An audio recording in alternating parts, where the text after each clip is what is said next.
Herkese merhaba dostlar, ben Ozan. Fiyat bandına göre en iyi telefonlar serisine 15-20 bin bandından devam ediyoruz. Bu serinin 15.006 için olan versiyonu da yapmıştım. Onu da izlemediyseniz kartlar kısmına koyacağım. Oradan izleyebilirsiniz. 20 bin üstü için de video gelsin mi? Gelsin diyorsanız videoyu beğenmeyi ve abone olmayı unutmayın. Destekleriniz çok önemli. Bütçeniz bu aralıkta ise bu liste harici başka hiçbir telefona bakmayın. Ve bu telefonların hepsinin detaylı incelemeleri kanalda var. Onları da cihazları anlatırken kartlar kısmına koyacağım. Oradan izleyebilirsiniz. Listedeki tüm telefonların da güvenilir satın alma linklerini açıklama ve yorumlara koyacağım. Oradan rahatlıkla alabilirsiniz. Şimdi ilk olarak listemizin en uygun fiyatlı telefonuyla başlayalım. Burada Realme GT2'yi görüyoruz. GT2 uzun zamandır listelerimize pek fazla giremiyordu. Çünkü fiyatı baya yükselmişti. Ancak şu anda daha alınabilir bir konumda diyebilirim. Özellikle de bütçeniz 15.000 sınırındaysa kaçırılmayacak bir cihaz. Kutudan güzel, oldukça kaliteli bir silikon kılıf ve 65 Watt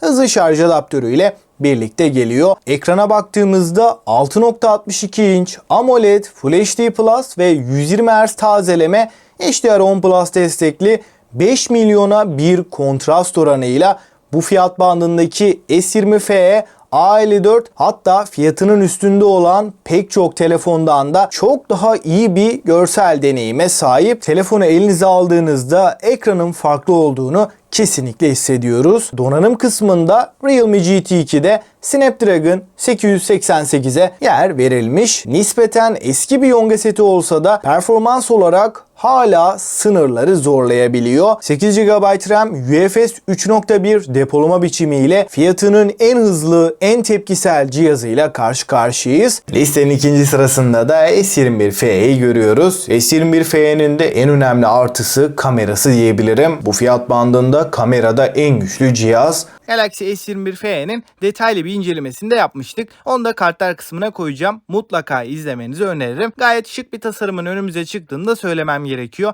Ekran tarafına baktığımızda 6.4 inç Full HD Plus çözünürlük ve 120 Hz yenileme hızıyla birlikte dinamik AMOLED bir panel önümüze çıkıyor. Ve 12 megapiksellik ana kameramız fotoğraf çekim kalitesi olarak hem gün ışığında hem de gece çekimlerinde güzel bir performans elde edebiliyoruz. Fotoğraflardaki detaylar, renk doygunluğu, her şey olması gerektiği gibi video tarafında da bu kamerayla 4K 60 FPS'te OIS desteğini de bize verebilirken genel kamera deneyimi açısından da OIS ile birlikte fiyatının en iyilerinden biri olduğunu belirteyim. Donanım kısmında da Exynos 2100 işlemcisi önümüze çıkıyor. Bu işlemci günlük kullanımda da bize gayet yüksek bir performans verirken oyunlarda da herhangi bir kasma donma sorunu yaşamıyoruz. Ancak ısınma noktasında biraz sıkıntılı bir işlemci olduğunu belirtmem gerekiyor. Telefonumuz muadillerine göre biraz daha fazla ısınıyor. Hoparlör konusunda ise stereo hoparlörlere sahip olan cihazımızın ekran altına yerleştirilmiş bir parmak izi okuyucusunun olduğunu söyleyeyim. Stabilite açısından gayet güzel bir şekilde çalışıyor. Listenin 3. sırasında da tasarım, kamera, ekran, batarya bu 4 alanda en dengeli telefonu istiyorsanız Honor 90 önümüze çıkıyor. Honor 90'da 6.7 inçlik Full HD Plus çözünürlük ve 120 Hz tazeleme ile gelirken HDR10 Plus gibi ekranda görebileceğimiz en üst düzey teknolojilerle beraber geliyor.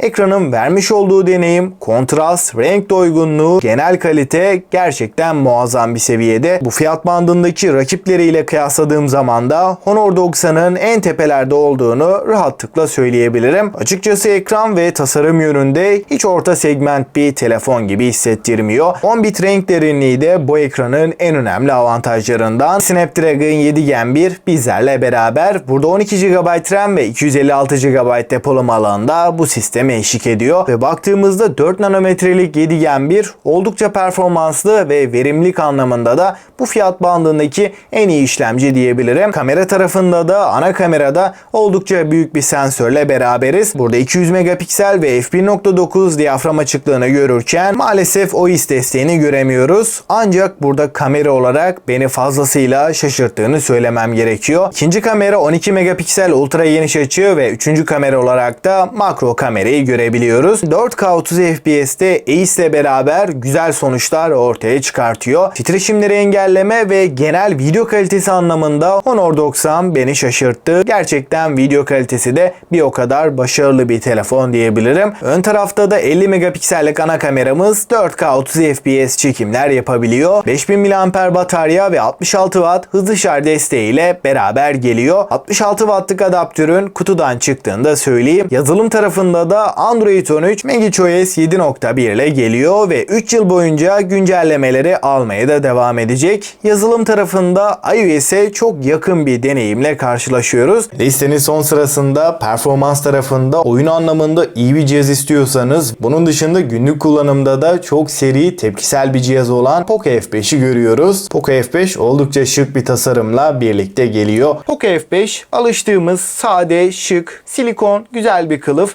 ve 67 Watt'lık hızlı şarj adaptörünün kutudan çıktığını söyleyeyim. Tasarım yönünde F5 Pro'dan çok daha şık ve bir o kadar premium hissettiren bir telefonla karşı karşıyayız. 6.67 inç Full HD Plus AMOLED bir paneli görebiliyoruz. Burada muazzam bir işlemciyle karşı karşıyayız. Snapdragon 7 Plus Gen 2 60 FPS desteğini görebiliyoruz. Fakat diğer tüm ayarlarda da en üst grafiklerde en ufak bir donma, takılma, FPS drop'u olmadan çok rahat bir oyun deneyimi sağlıyor. Arka tarafta Poco F5 Pro ile aynı kameraları görebiliyoruz. 64 megapiksel OIS destekli ana kameramız, 8 megapiksel ultra geniş ve 2 megapiksel makro kameramız var. 5000 mAh batarya ve 67 Watt hızlı şarjla beraber geliyor. GT2 S21 FE, Honor 90, Poco F5 bunlar 15-20 bin bandının açık ara en iyi cihazlarıydı. Bütçeniz bu aralıktaysa bu cihazlar dışında hiçbir telefona bakmayın. Gerçekten hem özellik hem de deneyim açısından en iyi cihazlar bunlar. Ancak bu cihazlardan hangisi size uygun? Onunla ilgili de bir özet geçeyim. Eğer bütçeniz 15-16 bin bandında ve daha fazla arttıramam diyorsanız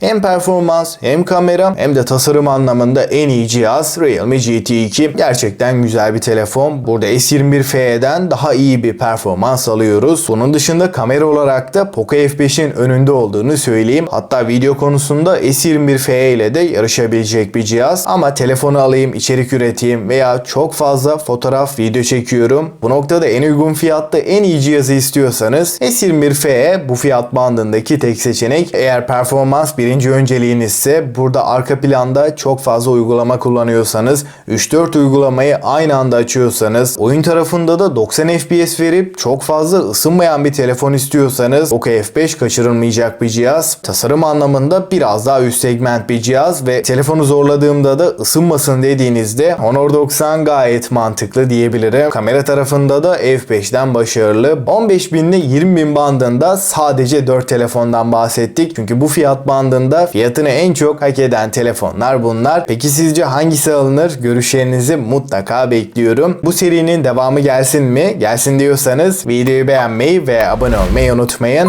Ben Ozan ve bir sonraki videoya kadar hoşça kalın.